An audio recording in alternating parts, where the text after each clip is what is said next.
Okay, turuan ko naman po kayo kung papaano po kayo magpapadala. Halimbawang may laman na yung handpass wallet nyo. Katulad ko po, meron akong 16,000 won ngayon sa handpass wallet ko. Gusto kong ipadala sa Pinas. Pipindutin nyo lang po dito sa baba, bandang kaliwa. Itong binibilugan ko. Nakalagay send money abroad. Pindutin nyo lang po yung send money abroad. Okay. Siyempre po, dapat yung recipient natin, lagi yan naka-Philippines. So, piliin nyo po yung Philippines sa country. Dapat po naka-PHP ha mga sir, para peso po ang matatanggap ng recipient. Okay? Tapos, bago po kayo maglagay ng amount dito sa taas, unahin nyo po muna yung select remittance option.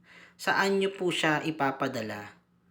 Okay, pwede po kayong mamili. Halimbawa po, ang gusto ko ay bank transfer. Gusto kong ipasok sa bank account ko sa Pinas. So, piliin niyo po yung bank transfer. Tapos, select bank. Saang bangko sa Pinas? Pahala na po kayo kung anong bangko ang meron kayo sa Pinas. Pero lahat meron dyan. May Metro Bank, yung mga kilala natin, China Bank, may BDO, may BPI. Kayo na pong bahala. Okay? Halimbawa, kung pipiliin ko ay BDO Unibank. Sa amount po, di ba po nakita nyo ang nakalagay dito ay 16,000 won. Yan. Hindi ko po pwedeng ilagay yung amount na 16,000 won dito na sakto. Kailangan mag-iwan po ako ng 5,000 won para dun sa service charge fee ng pagpapadala ko. So, ang ilalagay ko lang na amount dito sa Korean won ko ay 11,000 won lang. Hindi ko pwedeng sagarin yung 16,000 won. Okay? Tapos, pindutin nyo lang po yung continue. Okay mo lang? Okay lang ulit? Yan.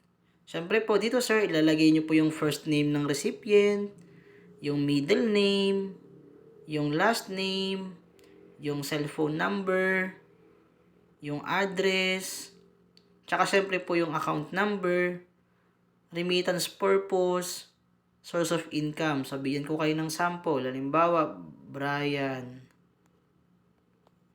Suliman. Bawa 945-623-7845. Saan yung address? Siyempre po, gawa kayo ng address dito. Lagay kayo ng address. Bawa, Abra. Saan sa Abra? Pwede kayong maglagay ng mga address lang kung ng recipient nyo. Pwedeng 14A sa Abedra. Yan, pwede pong ganyan. Tapos, lagay nyo yung account number. Bigyan ko kayo ng sample. Lagay natin yung account number natin sa video. Then, remittance purpose. Okay. Pwede pong sabihin na family support. Source of income. Siyempre, pipiliin nyo po salary. Tapos, continue. Okay. Okay. Tapos, pipindutin nyo ngayon yung send.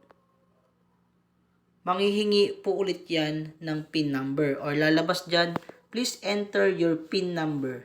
Pipindutin nyo po ulit yung 6-digit remittance PIN or transaction PIN po na binigay sa inyo.